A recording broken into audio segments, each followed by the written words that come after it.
Hello folks, I'm Dandy the dog, and I've got some good advice for you. You never want to leave your doggie in a doghouse because it's cold in a doghouse and it's so lonely. You should always bring your doggie in by the fire where it's nice and warm, and your doggie will love you much more, and you will love your doggie too. You wouldn't want to be in a doghouse. Oh, pardon me, maybe some of you have been in a doghouse. That's too bad.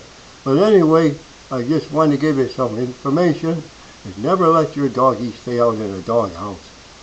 And that's it from Dandy the dog, and now I'm going to be doggone. Doggone.